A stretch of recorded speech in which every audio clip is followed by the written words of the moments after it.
ধৈর্য এটা এমন একটা গাছ যেই গাছের চারিদিকে কাটা কিন্তু এই গাছের ফলটা বড় মিষ্টি।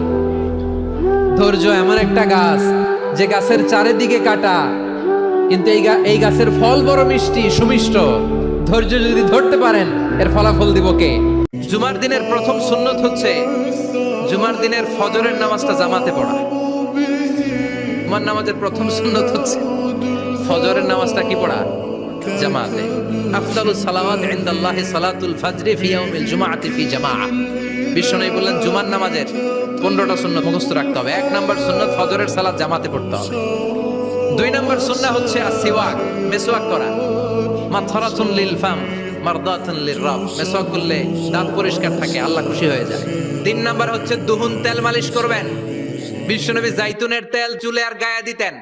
বিশ্বনবী বলতেন ওয়াদাহিনু ফাইন্না ফিত তাদহিনে বারাকাত। তেল খাও, তেল দাও, তেল মালিশ করো, তেলের ভেতরে আল্লাহ বরকত ঢুকাইয়া দিছে। 4 নম্বরে আত্তিব, জুমার দিনে সুগন্ধি লাগিয়ে যাওয়া সুন্নাত। লাগাবেন? লাগাতে রাজি আছেন? বিরাতু আইনি ফিস সালাহ। নামাজের মধ্যে যখন আমি দাঁড়িয়ে যাই আমার চক্ষুটারে ঠান্ডা করে দেয় কে? আবার বিশ্বনবী বলতেন আরবাউন মিন সুনানিল মুরসালিন। 4টা সুন্নাত সব নবীদের সুন্নাত। 1 নম্বরে আল হায়া মানে লজ্জা।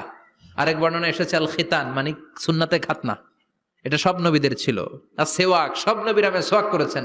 আত্তিব, সব নবীরা আতর লাগিয়েছেন। আর নিকাহ, সব নবীরা বিয়েও করেছেন। চিল্লায় পড়েন আল্লাহু আকবার। লিবাস আহসানা সিয়াব, সুন্দর জামা পরা। নট নেসেসারি যে নতুন জামা হতে হবে। পুরাতন জামাও ধুয়ে আয়রন করে পরলে একটা সৌন্দর্য আছে না নাই? এরপরে ইকসারুস সালাহ আলান নবী, বিশ্বনবীর উপর বেশি বেশি দুরূদ পড়া। বিশ্বনবী বলতেন জুমার দিন শ্রেষ্ঠ দিন, এই দিন আমার উপর বেশি বেশি দুরূদ পড়ো। ফাইন্না সালাতাকুম মা'রুদাতুন আলাইয়া, কেননা তোমরা যে আমার উপর দুরূদ পড়ো আমি মরে যাওয়ার পরে এই দুরূদ